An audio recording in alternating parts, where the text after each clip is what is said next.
is Poison Ivy, and that comes from G. Willow Wilson and Marcel Takar. And like this is a hit. You know, I love me some I Poison know this Ivy. out. I know when this comes out because the timeline talks about it all the time. Goes up. All right. Like not only is the writing good, but the art is amazing. Marcio Takara, you will always be famous. Like, I'm sorry, he is that guy. Now, in this, so Poison Ivy's been doing her little thing. She's trying to spread these spores around the world because she's trying to kill everybody. Well, she says not everybody's gonna die. She said Well, damn. Okay. she said, not everybody might die. Like some people might change and mutate, but like that's what she's trying to save the earth here. Like she was like, humans are just destroying everything. This is how we gonna fix it. Oh, they've got So it coming. okay, and she makes that very clear. But of course, throughout the entire issue, she's kind of like,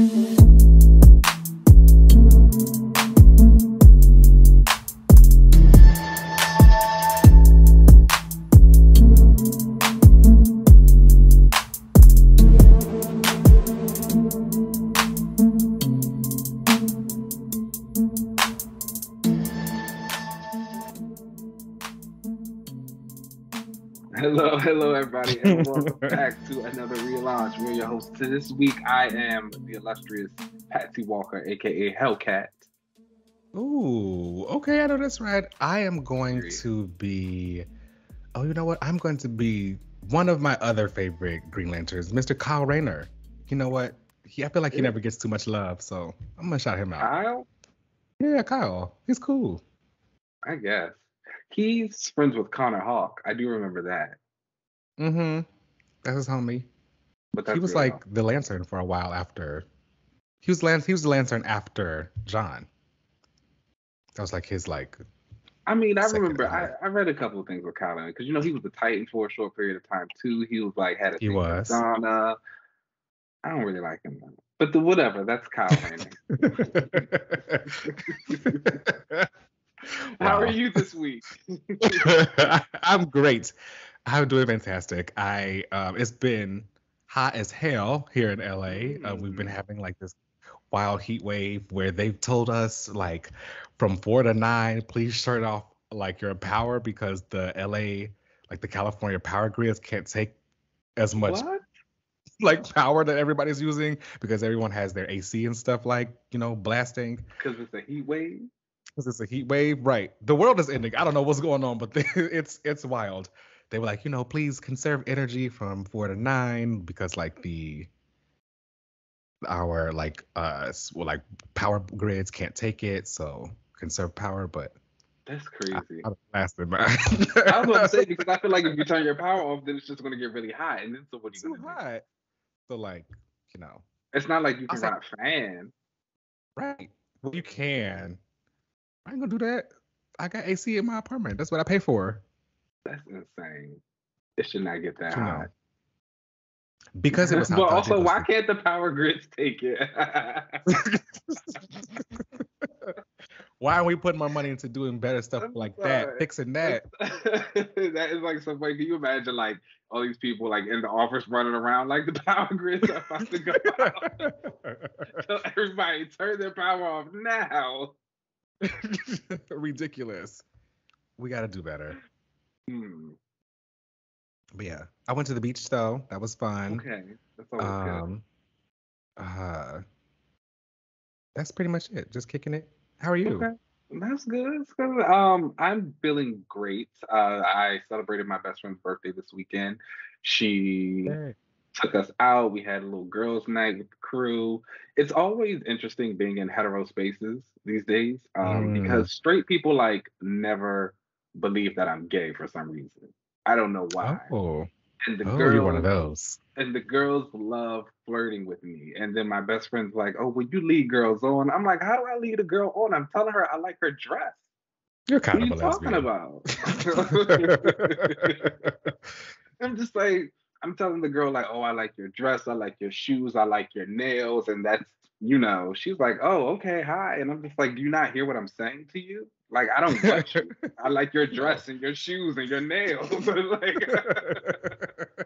away from me." So that's always interesting. But it was a good Maybe time you should nonetheless. go ahead and get you a girl, because men ain't You shit. So know, Okay, it's a word. And no, that's gonna sound a little sexist.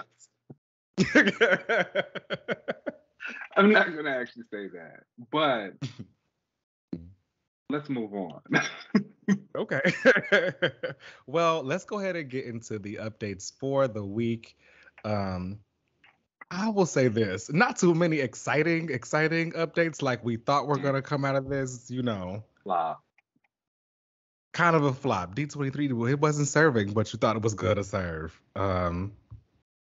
People had all the speculation. I thought I was going to get the Fantastic Four casting. They specifically said, Matt Shackman is going to be doing it. What's his name, Matt Shackman? They said that. Lie. I never really thought we was gonna get the Fantastic Four, and if we did, I wasn't excited for it. I'm sorry. I don't really think people care about the Fantastic Four like that. What you talking about? They trend like every other day. The fan cast. I am so sick. I was about to say, I think people like fan casting the Fantastic Four, but I don't think they. Oh my god! I was so ready for this to be done. I thought we were gonna be done, but that did not happen. We did not get the cast for the Fantastic Four. All they said was Matt Shackman will be directing it, and that's all we got for you. Like, I think those were Kevin's actual words were, that's all we got. So, see y'all next time. So, here's till next year, another year of fan cast. I do feel like that means the current fan cast waves will kind of die out. So, we about to get a brand new slew, so that might make it feel a little bit more fresh.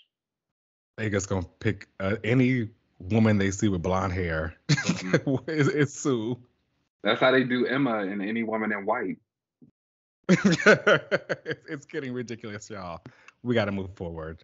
But before they even got into all of the Marvel stuff, there was the Marvel Games panel, but there not too many exciting things come out of that either. The only thing that was the big announcement that we were waiting for was a Black Panther and Captain America game, which will be set in World War II. Are you excited for this? Let me tell you, when that showcase ended, I remember sitting there. I was like, "Oh, that's it." I was like, "Wait, what are we talking about here?" The cat. I don't know. Yeah. I don't think I'll probably play the game. I'm not gonna lie. It sounds kind of fun. It's Captain America in World War II, but the Black Panther, but it's not T'Challa. I think it is T'Challa's grandfather, I think they said, and I think his name is Azuri. And his Dora Milaje. And it's like, I'm sorry, why would I pick that? I'm going to play it. I don't know. And I forget the other character in it. Oh, some guy that was from the Howling Commandos. He's the other person. I don't think Bucky is his partner. That's another character. Bucky fans losing. Yeah. Well, not really. They just added him to the Avengers game. He was the most recent addition there. That game still comes on? It is. They're still pumping out characters and content. And they pumped out Bucky? Yeah. They just recently added Jane Foster Thor. I remember Jane Foster Thor being added, and then because I played the game again, and I was like, oh, she literally just does the exact same things as Thor. Yeah, she does. This was like, what? And they tried to give her like one or two different powers, but for the most part, it's the same thing as Thor. And so, like, when I think about Bucky, I think, oh, this is going to play just like Cap. Well, I think they gave him a gun. I don't think he has a shield. He's gonna play like Black Widow. Like Black Widow, but with his arm too, probably punches and stuff. Anyway, it's still going. We'll see. I was still waiting on, at most, Captain Marvel. But who knows if she'll ever get added to that game. It takes so long for them to add characters to this game. Yeah. It's been out for a really long time now. Allegedly, She-Hulk is next. Yeah, that's the rumor. They don't want She-Hulk and Wanda are the rumors for who they're adding next. Oh, I remember Wanda's been a rumor for a while now. Because then something leaked. Apparently, they said her name. Yeah, they do say her name. They say her name in the game. Oh. Like at this point, you could just come out with Avengers 2. I mean, if they learn from their mistakes, that kind of would be hot. It And could added be. more I think characters. I do Yeah. think the game had a lot of potential. I think it's an awful game, but I think it had a lot of potential in the way it plays. And like in the beginning, I loved doing the training missions when I would play it. Just get With Widow Kamala. and level up. I hated the not with Kamala. I would do like the Oh. character specific ones. Oh.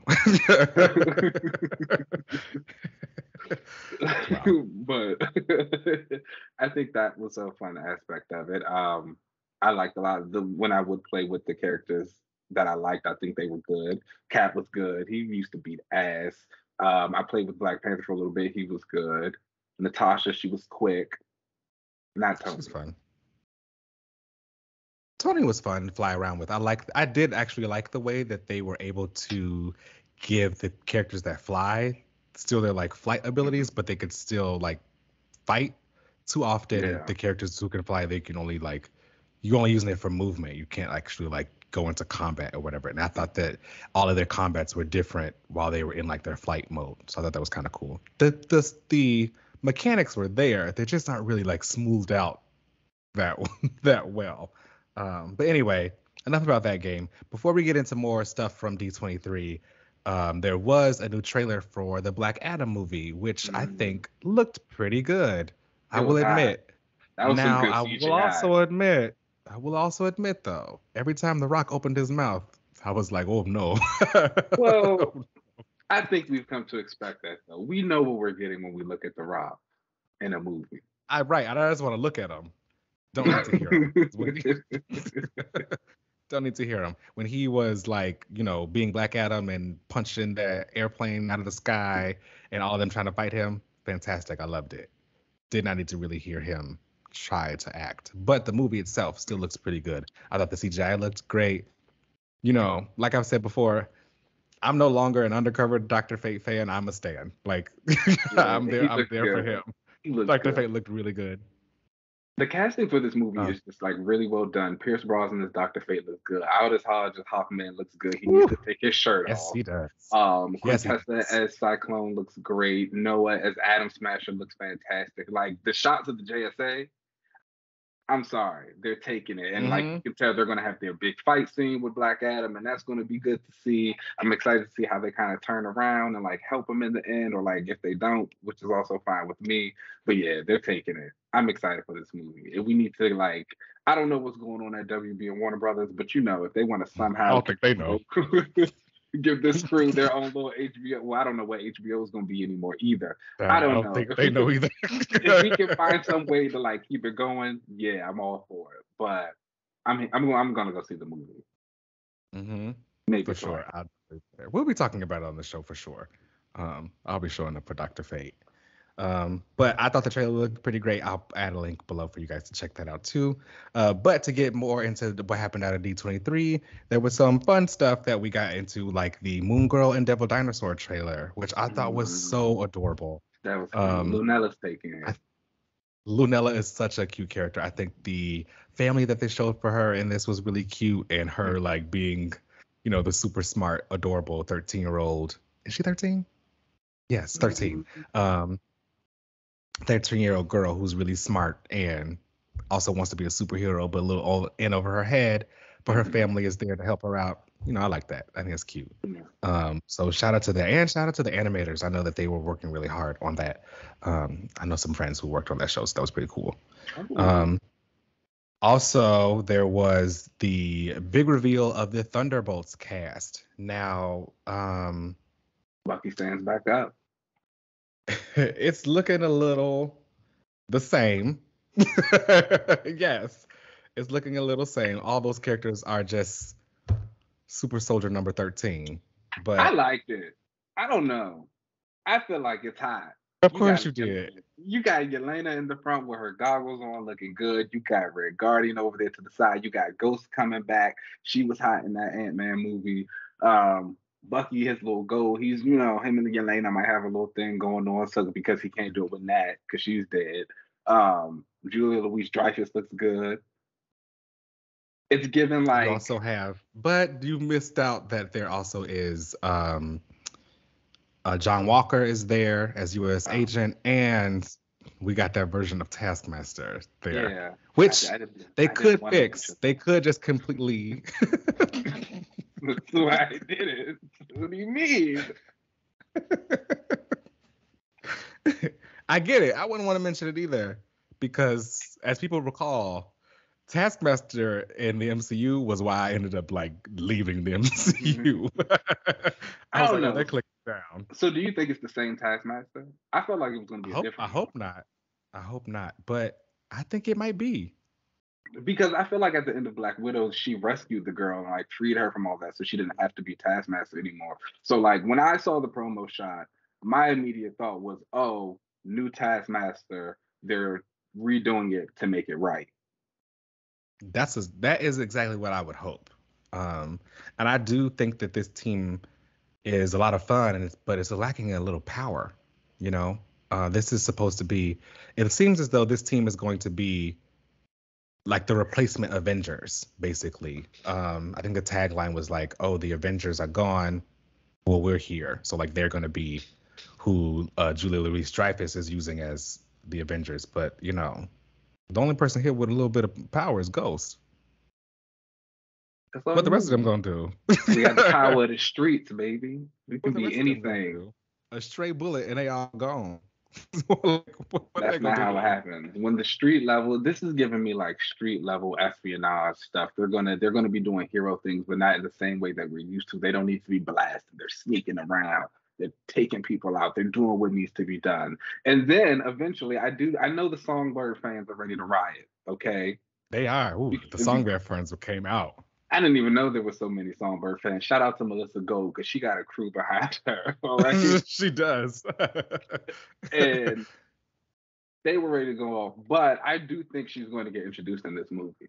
I think from what I know of the Thunderbolts, I've read a couple of their stories. I think she is obviously a central player in that field, and I don't think they're really going to introduce this and not find a way to introduce her.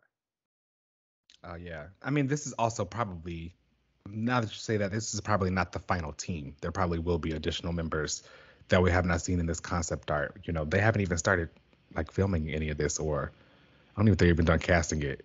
So, but I don't know. I think the team's high. It woke me up. I'm not. Well, yeah, Yelena's gonna carry. I'm gonna be honest here. Yelena's gonna carry again. That's why she's in the front. Period. Yeah, yeah. This is gonna be her movie again. I could have done without Red Guardian though. I think we could have used someone else as like the comedic relief for this team. I don't know. I like them, but I also liked Black Widow. I know a lot of people didn't. I did not. No. You know, but I mean, some people are saying this is what happens when you kill all of your villains in all of your movies. This is what you got left. I like it. I don't know. I think it's fun. I think it's hot. It's giving me what I need. Okay. If you say so. What I did like though was the Star Wars content that came out, and Star Wars Tales of the Jedi and the Mandalorian Season 3 trailers came out. I'll add those links below. Really, really excited for Star Wars Tales of the Jedi. Honestly, out of everything that came out of D23, The Little Mermaid was my most exciting thing because that's one of my Disney movies. Also one of like my movies. I love the movie. And like Halle being Ariel is like, yeah. I got emotional when I heard her singing. I like, actually, I started to cry. Like it was like, yeah, this is gonna be that. This is gonna be deep. I'm gonna feel it. I'm gonna be 32 in that movie theater sobbing, and I'm gonna love it. But like, next to that, I loved the Star Wars Tales of the Jedi. It was probably my favorite thing to come out of D23. It's an animated series that's gonna be giving just one-shot stuff, backgrounds of different Jedi. We're getting a lot of Ahsoka, some young Count Dooku, and some young Mace Windu. Like they're on a mission together back then. So I'm super excited for that. I'll add those links below. Also, we got some info from the upcoming Captain America New World Order. They have announced that the leader will be coming back, as well as Sabra will be added to the cast. Sabra is a mutant that we know, though I've only seen randomly in some X-Men issues. Yeah. But I know that she is Jewish and from Israel. um, so, hey, they starting to sprinkle in Yeah. more mutants. I'm excited for that. You And know. they said that Joaquin, the guy who plays Joaquin Torres, is going to come back officially as Falcon too, which is like super exciting. Yeah. Excited to see how they make his suit look, because it's green. They're probably muted a little bit. Maybe like a little more of an army green. I hope he gets his helmet. I think his helmet's kind of cool. Yeah, I'm all about a headpiece, so I support that. Yeah, I hope he gets to keep that, and I hope he gets to fly. Yeah, that'll be. Oh my God, they'll be flying together. It's gonna be together. Yeah, yeah, they got to be able to do that. And the last bit of exciting news, there was a bunch of other stuff that came out of D23, but the last bit of exciting news was the trailer for Secret Invasion. We saw some exciting stuff coming out of that with Nick Fury. He's like, not taking Maria Hill's calls, but now he's back, and the Skrulls look like they're trying to take over. It looks like it's gonna give, espionage, really fun spy show. So I'm excited for it. It looks pretty good. I remember when this was coming, when this was announced, Kevin Feige said, don't expect this to mimic the comics with the scale of how big it was, where everybody was involved. I think this is just going to be just for Nick Fury and just these like specific characters. Which I think is fine. We saw the shot of Emilia Clarke too in there, which was like fun. I still think she's gonna be Jessica Drew. I think so too. She's either Jessica Drew or she is Queen Veronki, the Skrull Queen, and she's like the same double lady. agent. Same. Yes, same thing. I forgot that was who that was in Secret Invasion. That she Jessica Drew was the traitor. Spider-Woman, she's here, she's coming. But I'm excited, and I also, I don't know, I still got a feeling like they're going to bring the Agents of S.H.I.E.L.D. characters into the show too. Daisy Johnson and Yo-Yo and all that. I'm excited. Agents of S.H.I.E.L.D. was a hot show. I'm sorry. Let me tell you. Oh my gosh, yes. So the first season was a first season. It was fine. It was. I think the second season they really got their good footing. They started introducing the Inhuman storylines, and I say this with and I say this with like all sincerity. The seasons 3 through 5 of Agents of S.H.I.E.L.D., that was like some of the best superhero television that we had going at the time that it came out. The way that they did the stories, and the way that they even integrated the MCU into their storylines when the MCU never mentioned them whatsoever, they made it work. And it was just like, it was really well done. The character arcs, how we saw like Daisy, she was going by Sky, and like how she started to come to her powers, they started to do her stuff. May, like that was a show. They did time travel stories. They did space stories. They what? Didn't they bring the Kree in and all that other stuff? They brought the Kree in. They were always doing something. It was good. It was really good. I kind of fell off on season 6 because that's when I felt like, we did it too much. Like, I always say seasons 1 and 2 are good. They're enjoyable, especially upon a rewatch. But like seasons 3 through 5 of Agents of S.H.I.E.L.D., I distinctly remember like the shows that were coming out because we had a very huge influx of comic content on TV. You wasn't matching Agents of S.H.I.E.L.D. Like they had this thing about the storyline where they didn't drag it on for so long. The results were immediate. They were satisfying. The character arcs were just really well done. And then like the characters Fitz and Simmons, they were giving you some acting, baby. Like it was kind of like there was this one episode where the girl Gemma, she was trapped in this alternate reality and she was surviving there by herself for the entire time. It's one of my favorite episodes ever. Highly recommend people go over it. Okay. Yes, people get into Agents of S.H.I.E.L.D. I didn't know it had had this kind of emotion from you, but go for it, y'all. It's good. It's good TV. I don't know what to tell you when Mac like becomes head of S.H.I.E.L.D. Oh my gosh, he's got his gun, his shotgun axe. Yo-Yo. I didn't watch any of this. I think I remember the one dude who got like an axe. Did he ever get an axe? I just remember he was fine. Yeah, that's Matt Henry Simmons. Okay. And then there was another guy who got killed, I think. He was Yes, also fine. Or was it Agent Trayvon? Tripp, DJ Britt. Yes. And so like that was the thing. Agent Tripp's death was like so poignant and powerful for everybody. We were so upset when he died. And then later on in the season, they had this one arc called The Framework, where it was like this alternate reality type of situation they were in. And there was Tripp, there was a version of Agent Tripp there. And I will never forget tweeting during that time because so many people were like, "Oh, the Framework arc, I think I'm ready for it to end." And then Tripp showed up, and everybody was like, "Oh, wait, hold on." They were like, "What's going on here? Let's stay." And it turned out to be like a really good storyline. That was high. Adrian Pilecki as Mockingbird. Now she ate. I'll give her Everything. yes. She did Everything. She did eat that. And they did her dirty. They need to give her due. She needs to pop up in Secret Invasion. They should give her let her be the real Mockingbird, because the version they tried to pass off in the MCU, we just gonna pretend that's not her. Oh, it's not. You don't have to pretend because it's not. Adrian Pilecki though. That's the dog. Look back, Hawkeye was not that good. I think it was only being carried by Yelena and Kate Bishop. Everybody else was unnecessary. Yeah. Absolutely. Huh. Well, on that note, let's go ahead and take a break. and we'll come right back. Cool.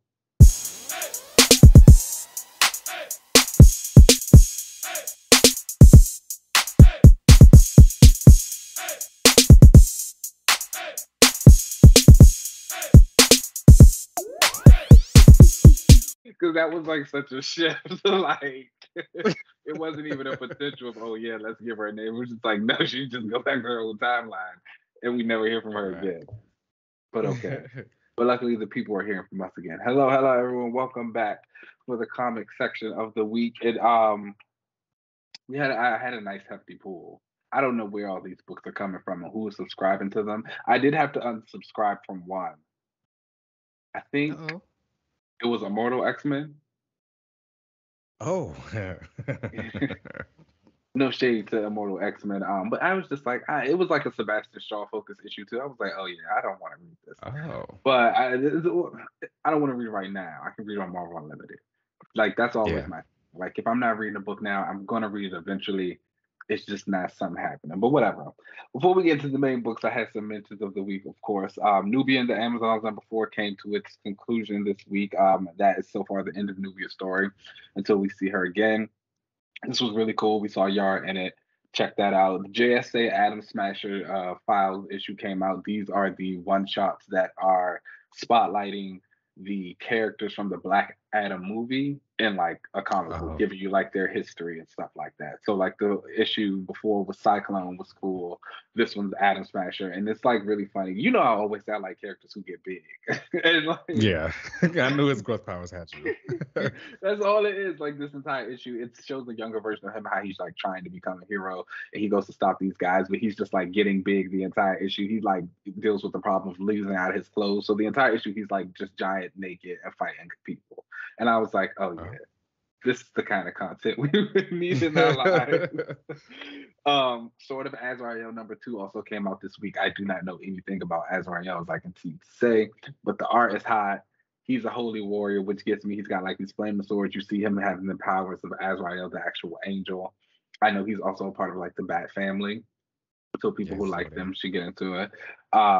And then X-Men and Moon Girl #1 was also out this week, and this was like a really fun story. We were just talking about Lunella earlier in her show, and here she is with the X-Men getting her spotlight, which is great. And she's in a really interesting spot for me. I was tweeting about this too, about characters who start out as youth and like what we do with them after, if they get older or if they kind of just stay in the spot they're in. I think she's one that obviously is targeted towards that younger demographic, and it'll be interesting to see if in 20 years, if the Earth is still here in 20 years, will she still be like this 13-year-old girl, or will she get the Kitty Pryde where she's now grown up and we call her Luna? Ooh, we'll see. Not ooh.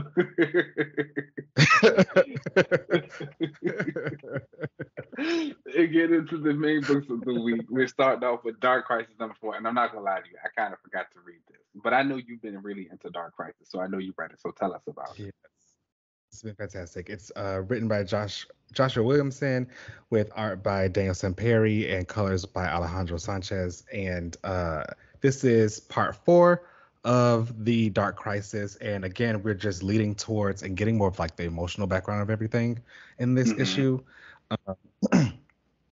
It opens with previously in the last issue, Hal and I think he was the only one that went through, but he went through the Dark Lantern to get to like the worlds of all the Justice League members, because it was like the darkness of the Black Lanterns was connected to the Dark Army, the energy stuff. So he tried to go through that. He ended up getting into John's world, and when he got there, he gets stopped by Kyle Rayner, and he's like, "Oh my gosh, Kyle, I found you. Like, this isn't right. I have to help you." And Kyle's like, "You're not welcome here, Parallax." And Hal's like, "Why you got to go there? Like, why would you have to bring that up again?" Which I thought was really funny. Flash ends up coming in, and he's been going around to a bunch of all of the worlds and trying to break people out of them. So he and Hal are going to try to break all of the heroes like out of their worlds. But it turns out that Pariah knows that he's doing that, and that's actually been speeding up the process of him draining the energy. So the heroes don't know that they're actually helping Pariah like juice up his machine. Yeah. And like making his plan go faster. We see Nightwing dealing with Beast Boy being shot. He's like in his hospital, like over his bed, and it's like, I just can't do this. Like, this is my friend. He's been shot. Alan Scott is there. He's like, we need the guy. We've always been told about like, picking up the pieces and being there for the people, and like following people's legacy. We need the person who was the first one to like to fill up and take up someone's mantle and follow in their footsteps. We need you there to be there for us. Then the entire like Legion of Doom, like all of them have a whole fight, which I thought was really cool. They don't really trust Deathstroke because he's been possessed by the darkness, and they're having a whole like debate about what they do with that. Of course, Deathstroke ends up showing up with all of his villains who he had been controlling with the darkness, and then they have this whole fight. Later on, there's like a flash to the younger, I don't want to say younger because they are the Justice League now. Yara and Superboy and Alan Scott, they're like, maybe we've been feeling some stuff with magic, like my ring is powered by magic. We need to go figure something out with maybe that. They find this like mural of Zatanna, which I guess they say is like bad, like it's a bad omen. If you have a statue of a magic user, it's like a bad mojo. It's like dangerous to have. So, and they say like especially one as powerful as Zatanna, and like respect. The picture is moving, so I don't know what's going on there. And also like while they were on their way down into like this magic area, Yara like felt something. She was like, "Does anyone else feel these like the whispers and stuff?" Which I thought was interesting that she might have some like. Usually the Wonder like corner, they're like connected to magic. So I thought it was interesting. Yara's dad is a god. Oh, okay, that makes sense. But yeah, Yara is Zatanna content. Yeah, she was like looking at her mural, and was like, "Oh my god, y'all, this mural is moving." It was interesting. This was a really great issue. The villains got to fight Luthor, and has a fight with Deathstroke, but ends up like losing and getting taken over by the darkness. So all of the villains now are being controlled by the darkness. So I don't know how the heroes are really going to get out of this, because by the end of it, Pariah ends up making a new multiverse. So the multiverse is back. It does sound like this event needs 25% less Hal Jordan. Fair. I mean, he was only in it for like a little. He was only in it for like 3 pages. Yeah. That sounds like three too many. And we could do without that, but it is nice that the Hal Jordan fans are getting something there, as well as the Barry Allen fans. The Flash that was here was Barry, so Barry's Isn't getting it something. always? Yeah, I mean Barry and they're my friends. I found it funny that when they were going through the worlds, Hal is talking to Barry about the worlds, and Barry is like, "Oh, this was what happened in my world." Hal goes, "Well, you had a chance to make your own world out of your dreams, and you went with Leave It to Beaver." And Barry is like, I just like simpler times. And I was like, that's giving racist. I don't know. I don't like Hal or Barry, so like them talking doesn't really move me. Yeah, I don't know. But anyway, they're friends. Hey, they out there doing their whole thing, and good for them for getting on the page.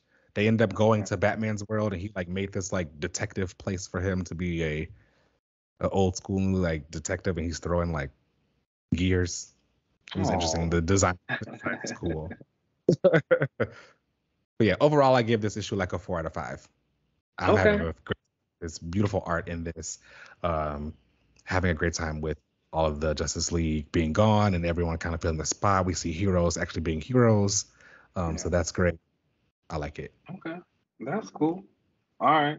Next up on the list is She-Hulk #6 from Rainbow Rowell and Luca Marsesca.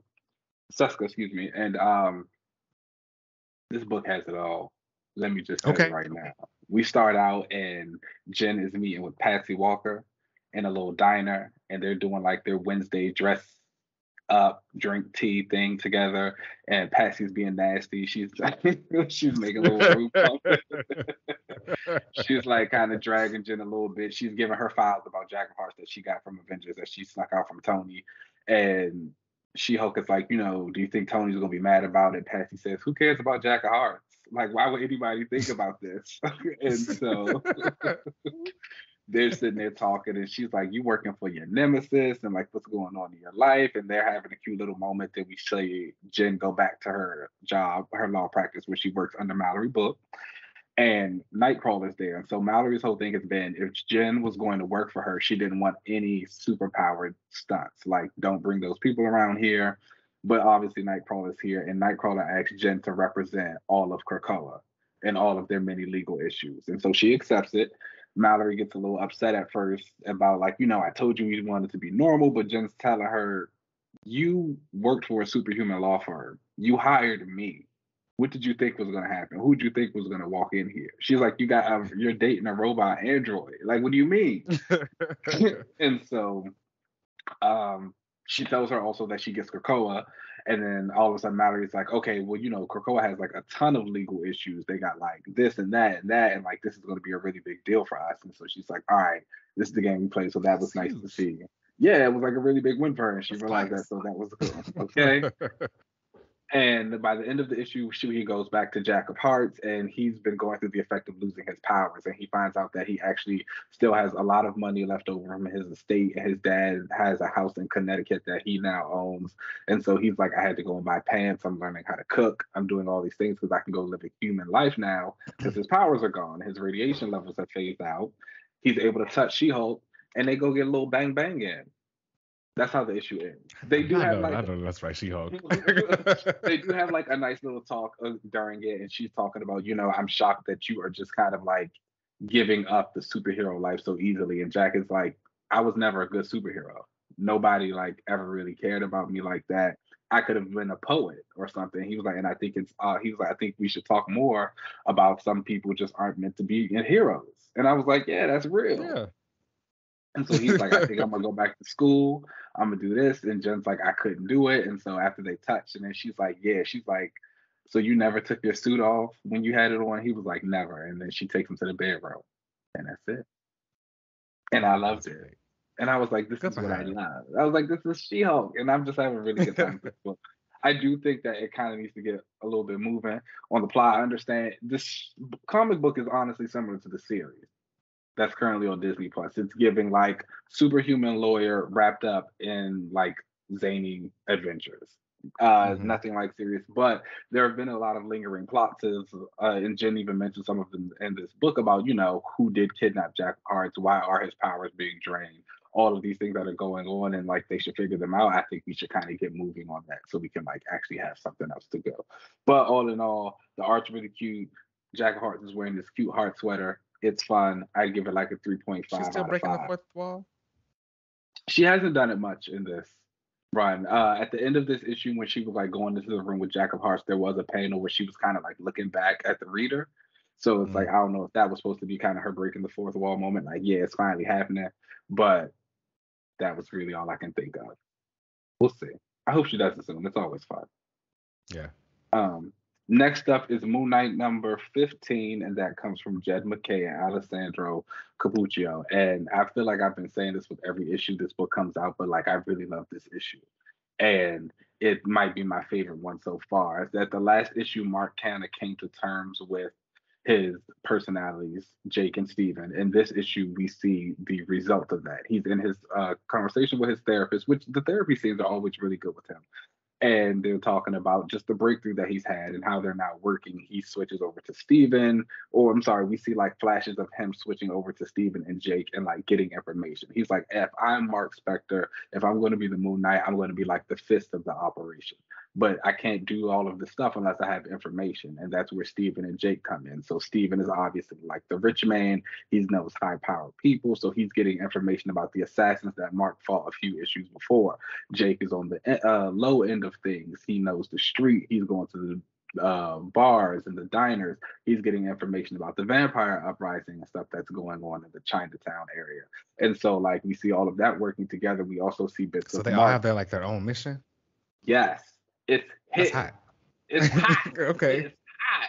And so while that's going on, Mark is also like telling all the new allies that he's acquired over the time, like the new vampire girl, the boy soldier. He's basically telling them about his DID and like all the things that go along with that. He's telling the girl Reese, he's like, I had DID because bad stuff happened to me in my childhood, and that's how like my brain worked. He said then after getting possessed by Khonshu, that like altered it more, and like that's what's made these personalities a little bit more real to other people and like how they're able to operate more on the different levels. So that was really cool. They're all very accepting of it. So just like, you saved me. I told you I'm your guy. I don't care. You don't even got to tell me this.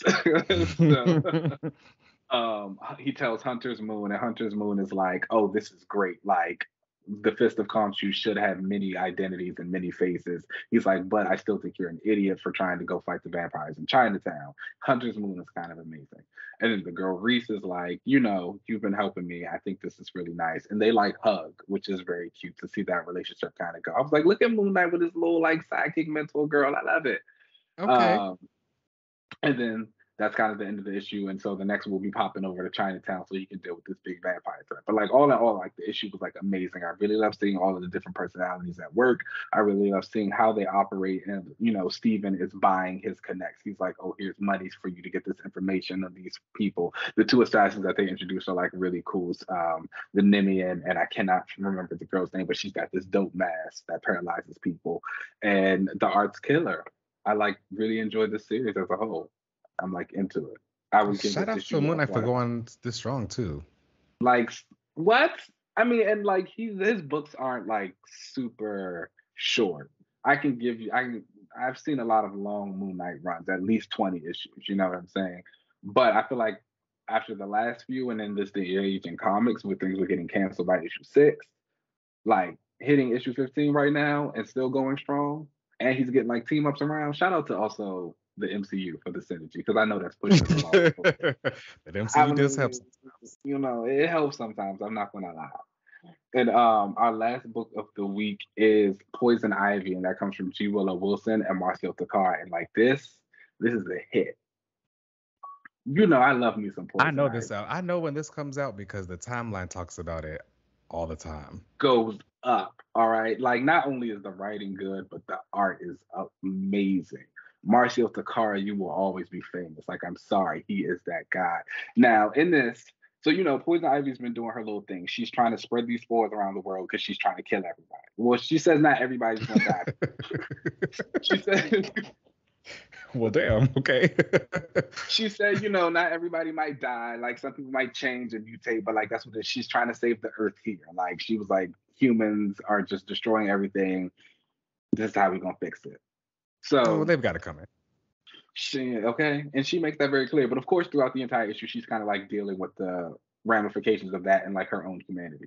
So here, she gets a job at basically what is Amazon, you could say, and she's like packing stuff up. And she has this boss. He is this horrible man, and he's like sexually harassing some of the girls there. And Poison Ivy is talking about how she wants this packaging job because she can spread her spores throughout the packages that go all across the world that'll spread the toxins that'll kill all the people and like get the work done. So while she's doing this, she sees like the boss harassing one of the girls, and she's like, somebody should do something about that guy. And all these people are talking about how they're always overworked and they've been going to unions or they've tried to form a union, and how they've gone to HR and they've done all this stuff and nothing seems to work. And so she's like, okay, I'll be right back. So she goes in, she kicks the door down, she like attacks the guy with her spores and stuff like that. She's like, you're gonna write an email letting everyone know how you've like been sexually harassing these people. You're gonna give them all glowing reviews, how they deserve this, this, and that. And he's like, what are you talking about? She's like, you're gonna be dead in 10 minutes, so you need to do it quick. And so he tries to go on this spiel about, oh, life's bad and I just, did bad things because whatever. And she's like, okay, send it. Then he's dead. And then she goes back and she tells the worker, she's like, he's not going to be a problem. Today might have actually been his last day. And the black girl who he was harassing, she's like, kisses Poison Ivy. Oh. And she's like, you want to get out of here? And Ivy's like, okay. And so they leave. And basically the entire issue, all of Ivy's narration is a letter that she's writing to Harley. So as she is having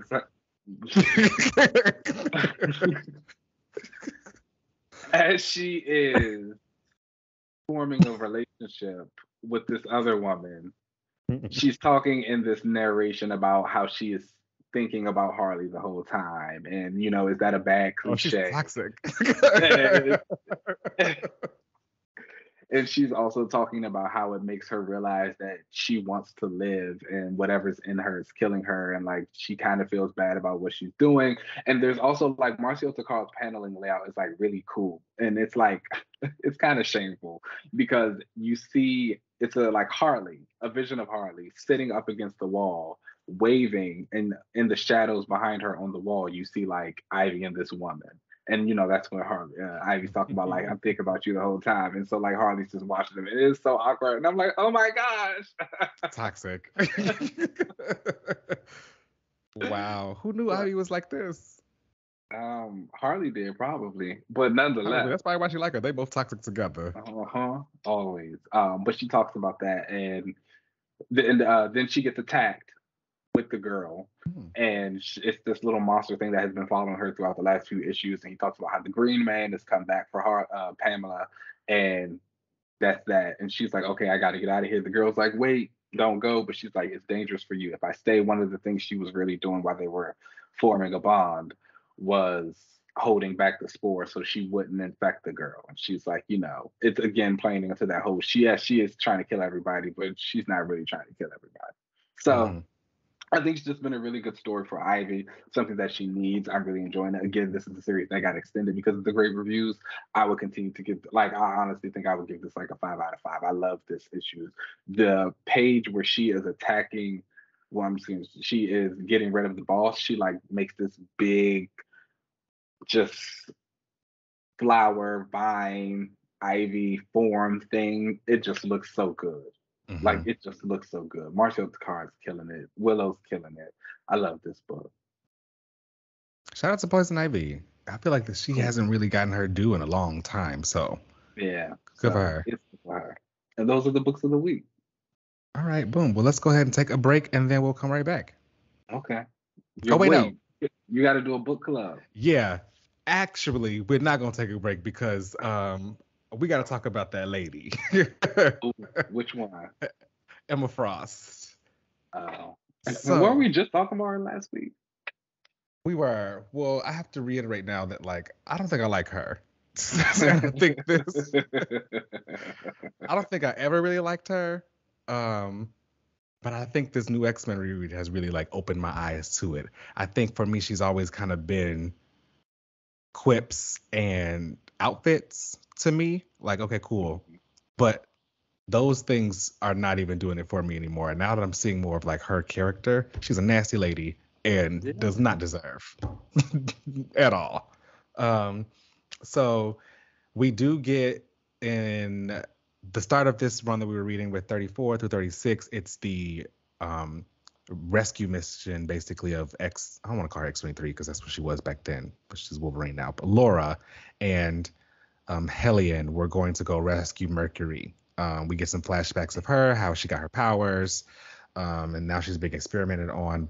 And they like take her skin and like the metal off of her skin to try to put on these beasts that they were going to have like attack all these people.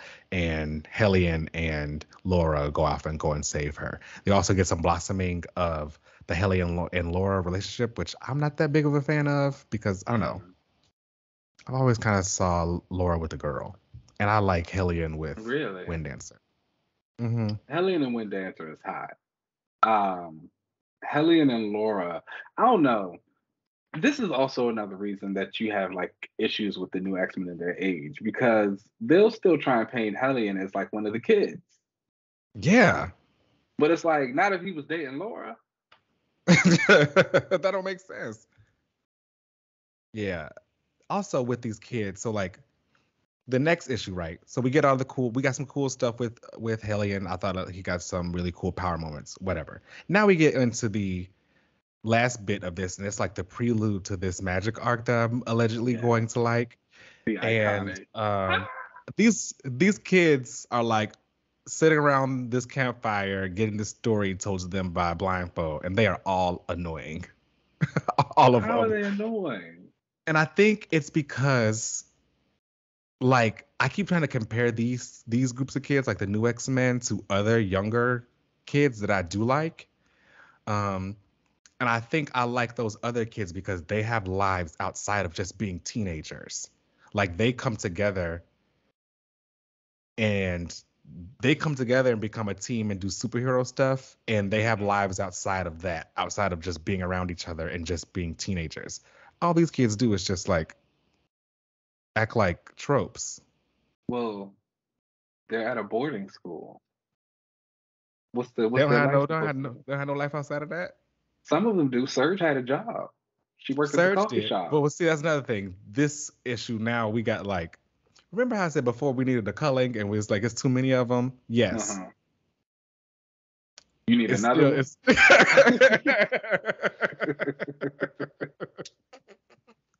that what you're trying to say? No, I don't want to say. There's only like 20 left. Like, I don't.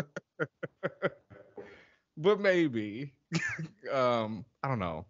I think that was, again, I think that was needed. You were just talking earlier about how things got too dark, and now here they are, being kids. Again, they're getting a chance to feel like some type of semblance of normality, and like, oh yeah, we're just mutants at the school again. Like, here's the scary story that we're being told, which is about to launch them into another storyline that will torment them and cause them mass trauma. But which I guess yes will come. You just roast the marshmallows. And they're around this, giving this story, and also I'm not the biggest fan of Scotty Young's interiors. I think some of his covers are cool. I thought his interiors were really good during this arc, like for this whole like little storyline that he was a part of, and I think it fit for this tone of the story. Like the young kids, it was energetic, it was kinetic, like the expressions were really on. The scene where like they're kissing and Lois like drama and like. Actually, that one hasn't happened yet. That's later, but still, I'm not really feeling it. And then when they get like, they all end up getting taken to Limbo because like Amanda Sefton was the ruler of Limbo, but she got easily defeated by Blasco. Then she's like back on Earth, and all she says is like he's back or something. But they get sucked into Limbo, and automatically we see just like most of them are kind of useless because they don't have any way to get out. Like David gets stabbed instantly because what is he gonna do? What is Prodigy gonna do? He can fight now. He didn't in this. Well, because he didn't got struggle. stabbed. I'm pretty sure if he would have knew what was going on, he would have been fine. A fighter would know if something was going to happen, like, work something out. No, there's a different thing. They were getting kind of waxed by Belasco, except the Queens, Mercury, and Dust. Yeah. They came through. They did that. Okay, and they came through together and was like, we can handle some of this. Yeah, and I don't know. I also don't want to hear it about, oh, they're kids or whatever, because you mean? we can't handle them. Because the New Mutants and Magic were kids when they fought Belasco, and they handled it. Okay, and how do you know? We're about to go into the arc with these kids, so how do you know they're not going to handle it? We'll see. You got them as they were ambushed, as they were just sucked into a portal, taken by surprise. You act like the X-Men always came out swinging. That's fair. Okay. Yeah. Like the girls have gotten beat. Out of it. The girls have gotten beat. That's all I'll say. That's fair.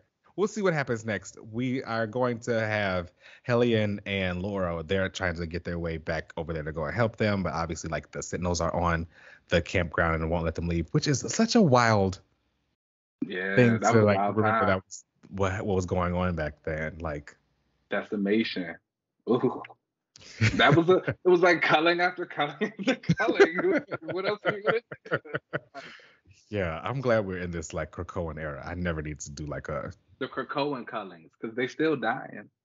This is true. Do you think that they're gonna get rid of Resurrection?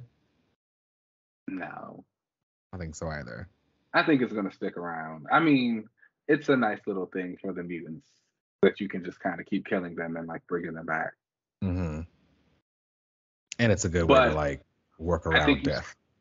And I still think you get the weight of death with things like Arakko. Mm-hmm. Yeah. And at one point in Otherworld, technically you can still die in Otherworld and like change, but they also have a way to like fix it if you do. Mm. Well, that's not that bad there. Yeah. It's not. That's not that bad.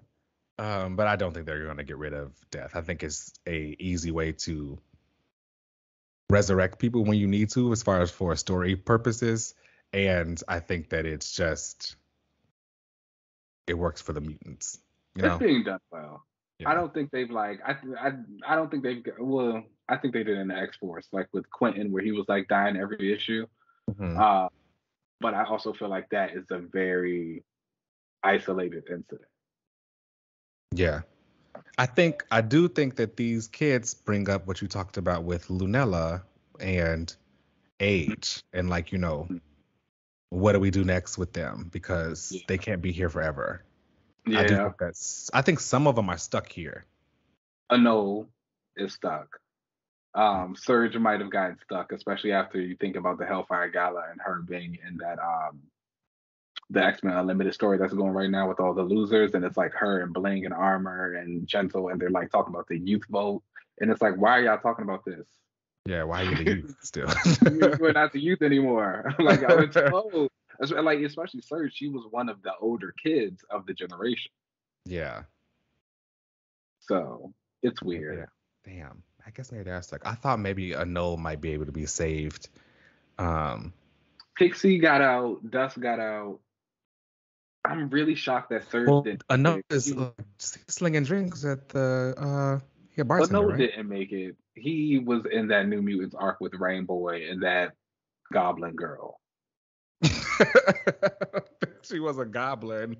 I think she was like a reality warping thing or something.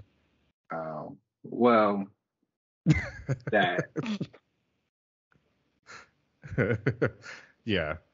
But how can he be a bartender and be a kid? Like I think you are giving Krakoa too much like credit about caring about something like that. Yeah, like I don't. That's fair. Yeah. He might be stuck as a new X-Men kid. But it's like interesting also because you think of New Mutants and like we've talked about how a lot of those younger characters get stuck in it. And I was thinking about the New Mutants and they've kind of broken up, honestly. Bobby's on Mars, Cannonball's retired, Magic is X-Man, Warpath is more of a counselor to the team. You kind of have a core group of them, I guess, of Danny, Wolfsbane, and Karma. But like other than that, that book really focuses on most of the youth of Krakoa. Like they mix them in and out. The New Mutants haven't been the New Mutants in a while, and that book is just showing all the other young people. But I think the fact that Anole and them are still in that group is just not a good sign, because like you shouldn't be this young anymore to be one of these students, to be one of these New Mutants. Yeah. He would have to go off and be a part of a bigger team. Did you think Wind Dancer make it out since she was on X Corp? She's made it out, but like it's a weird transition.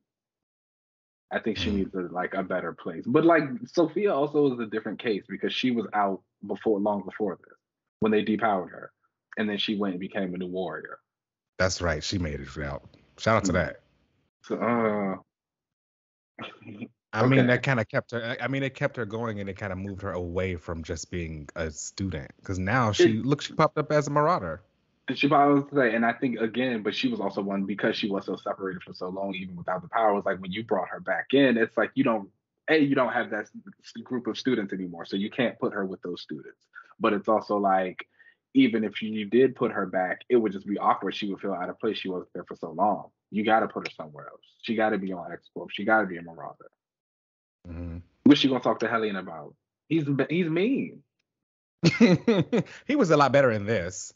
He was like kind of telling Laura like you can kill people, and like was really really big there for her. And I liked this is the Hellion I know and like. It looked like he had like grown from being nasty. He simps for his girls. No, he simps for his girls, but he's a nasty person. He comes back later. Don't worry. Okay. Maybe I kind of like him a little nasty. But that was that. I don't know. I think the new X-Men, it's weird. And even someone like Gentle shouldn't have been talking about the youth mode. That is true. He's like Alpha as a Wakandan spy now. Like he's traitor. A little older now, right? Well, no, apparently not. They put him back to school. And it's weird because even when you think about that X-Men Unlimited story, he says it. He's like, oh, I was an X-Men for a little bit when he was on the team with Jean. Oh, yeah. Like, yeah. So it's like, why are you over here? I think that's just people putting him with those other kids because that's what they remember him with. But he can move on. Yeah. We'll see. What are you going to do? All right, y'all. Well, let's go ahead and take a break and then we'll come right back. Cool.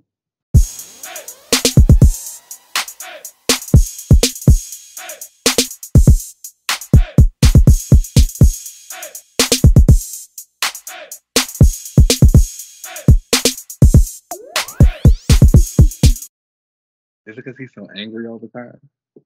Yes. He's a nasty man. But that's her boy. No. They've been together. Somebody like she was somebody that they would like, go shopping sometimes together. Or like smoke weed and go see a movie. Not him. He's gonna be nasty. I don't know. Lorna North Star, that's kind of like a combo. No, it is not. I don't know. But anyway, welcome back everyone for this week's Another Watch as we talk about the newest episode of She-Hulk. Yes. Show of the century. Episode 4. Shout out to the MCU for kind of doing something a little better for their Phase 4. Okay. She-Hulk is taking it. At least for the end of it. Is this series, before we get into the episode, is this series not 8 episodes? 6 episodes. It's normally 6 episodes, right? Thought they normally are 6 episodes. And I thought this was. I only asked because. Oh, this is going to be 9 episodes long. Oh, okay. See, that makes more sense. I was going to say that I saw on Twitter they released a mid-season trailer, and I was like, we only got 2 episodes left. Why we got a mid-season trailer? But that makes more sense. Okay. Oh, okay. I'm excited. Yay. Yeah, 9 episodes. Well, good times. This was another really good episode of the show. I actually think this might be my favorite episode so far. And like when you think about the Marvel formula, I guess that isn't really surprising. Episode 4 usually kind of hits. And this one we got to see Jen doing her thing, I being a don't know. little That's bit of kind of new for you. I feel like normally you never this because you honestly said this last week about episode 3. So did I? like this, yeah, this is the first time I've ever heard you say like, "Oh, this is my favorite episode," like 2 weeks in a row. I think that's something. I think like I really enjoyed this episode. I think again, as we were talking about earlier when I was talking about the comic book issue, the entire idea of She-Hulk as the superpower lawyer getting roped into zany adventures should be her thing.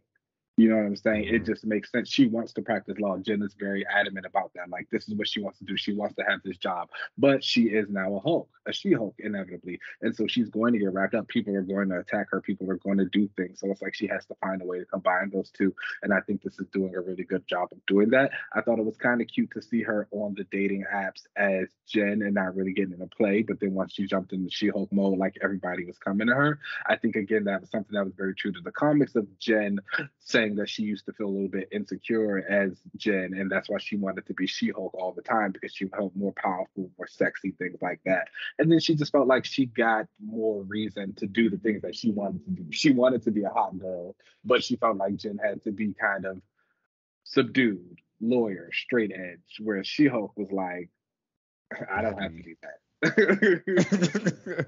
And nobody can tell me otherwise. Exactly. I thought the inclusion of Wong this episode was really well done, and he's been filling kind of that Coulson role that he had early in the MCU era, and he's popping up all over the place. And I thought it was really good here, coming to stop Donnie Blaze from, Danny Blaze, was that his name? Donnie or Danny? Donnie. Which one is the Ghost Rider character? His name is Johnny Blaze, right? His name is Danny. Wait. The Ghost Rider. I think you're right. I thought his name was Danny. The Ghost Rider is Danny, or the Magician is Danny? The Magician is Donnie. Donnie. Johnny Blaze is Ghost Rider. Johnny Blaze is Ghost Rider. Donnie Blaze is this magician. Okay.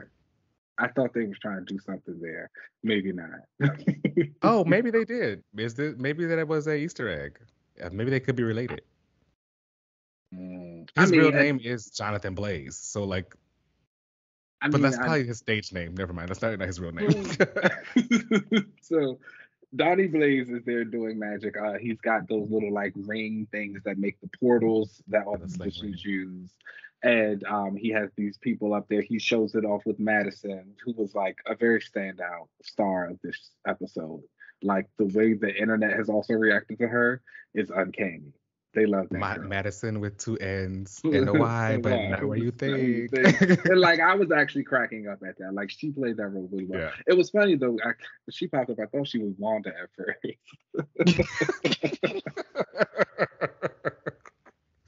Now you know Wanda don't act like that. I was like, what's going on? I was like, oh, that's not Wanda. But she was there. And so Wong comes to Jen and he's like, I want you to help me like get rid of Donnie Blaze from stopping this so they take him to court and all these things. We bring in Madison again. That's fun to see. We also are dealing with like the wrecking crew and seeing how they weren't able to get Jen's blood the last episode, because it feels like a comic book. It does. It feels like a She-Hulk comic. Pure She-Hulk stuff. And so, but of course, Donnie Blaze gets to still do his magic. He starts summoning these little demon goblin monsters that attack people, and She-Hulk and Wong gotta come in and help save the day. This was also a like Easter egg to, there's this place out in LA called the Magic Castle. This one is in the show was called the Mystic Castle, but it was obviously a play on this place. It's a magic castle, and you do go and see like a magician, but like you have to get invited to go, like by a magician. It's like this weird like this like weird thing. Like you have to get invited by a magician to go to this to the Magic Castle, and they put on this magic show. I've never been inside, but I wonder if it is like this. Magicians, baby, you better get with it. And I'm sure people, if we lived in like the MCU, the Magic Castle to me would be corny if compared to like real people doing real stuff outside. Yeah, which was like so, and that's a good point that you bring up, because while I was watching this episode, that popped into my mind. I was like, can you imagine being like a street performer or like some type of daredevil or something like that, trying to make a living in the world of superheroes and superpower? It's like, why am I gonna come see that? I can go look out my window and see Doctor Strange fighting like something from space. Right. In like an hour, because it happens all the time. Like, I'm not gonna pay $30 for this. Um, but nonetheless, the days end up saved. Jen gets her little, excuse me, She-Hulk gets her little hot girl moment on with the guy she got on a date, He was hot. and then he turned out to be a man because he saw her as Jen, and he was like, "I need to leave," and it was like flop. But Oh again, I yeah. think that's going to be nice to play into the story that Jen has had of like, does she want to kind of live as Jen? Does she prefer to be She-Hulk? Which one is she more confident in? And how they do that. Really good episode. But then she ends up at the end now getting served by Titania because Titania trademarked She-Hulk before she did. And it looks like we saw from the preview for the next episode that Titania came out with a She-Hulk makeup palette and that she already trademarked the name.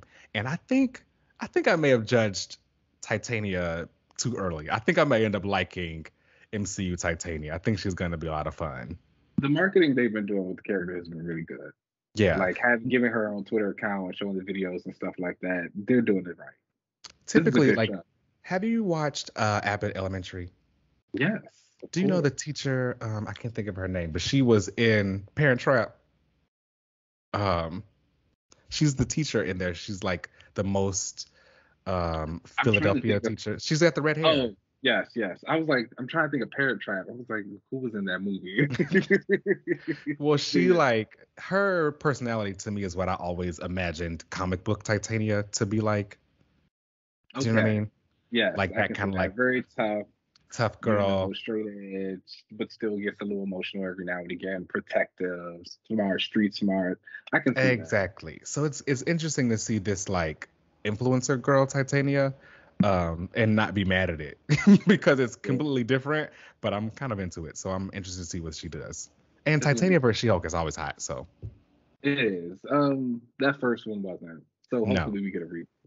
I hope they actually do like a real, like little match. It doesn't look like they will, and I saw a little teaser where it looks like She-Hulk punches her in the face and it looked funny.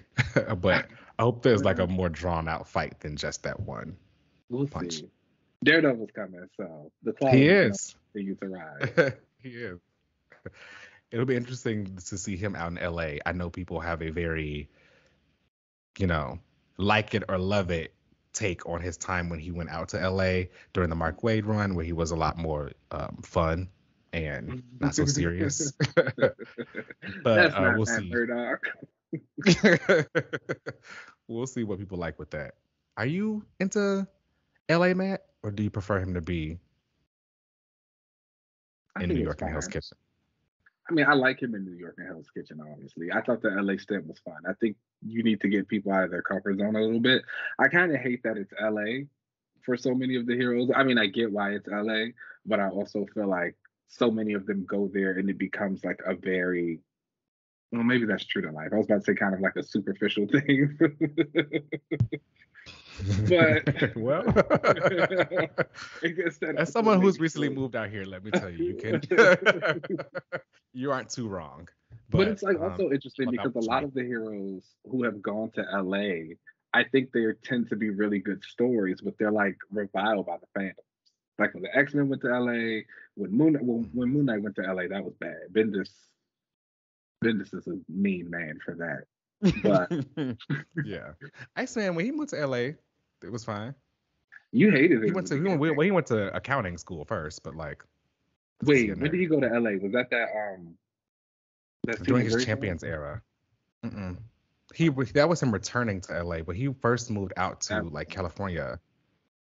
During his, after the X-Men like graduated and everybody kind of did like newer things, he moved to California and like pursued accounting for a bit during his first stint as a solo superhero. No, I think he went to UCLA. The gays don't like. That's what. They don't like what? Math. Oh, I love math. I was really good at math. I was really good at it's consistent. If you follow the formula, it's that easy every time. Okay. 2 + 2 always is going to be 4. That's why I like it. Throw in a couple letters. Sure, I can figure out what that letter means. Letters? Oh, no. That's They were talking Yes. about like fractions and x equals f and plus 6. I was like, I don't know what I'm gonna do with this. Yeah, I like that stuff. um, I am really enjoying She-Hulk. I can't wait to get more of this. I really hope we get. I'm trying to see how we're gonna get more of this, like the 9 episodes. I feel like we're getting so many like cameos that I wonder if they're gonna keep the cameos going or we're just gonna keep going back to focusing on She-Hulk and like her life.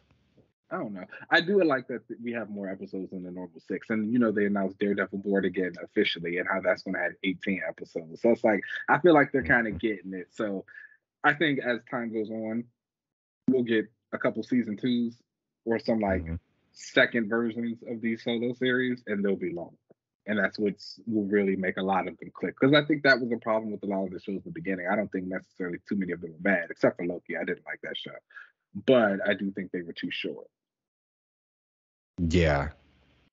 Yeah, though they all kind of felt like, you know, a movie that was chopped up into 6 episodes. Yeah, and the chop was very apparent. Yes.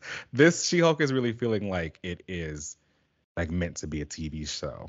Like they filmed this organically. The 30 minutes also helps.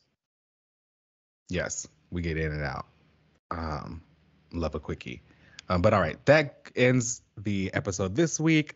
Make sure you guys check us out wherever you get your podcasts. We really appreciate all the support. You can find us at Another Relaunch on Twitter and Instagram. You can watch us on YouTube at Another Relaunch TV. You can find me on most social media platforms at Uncanny LZ. Ken, where can they find you? You guys know you can find me on Twitter and Instagram at Keno Lance. As always, there's an underscore at the end. Boom. All right, y'all, let's get up out of here. We'll catch you next week. Peace. Out.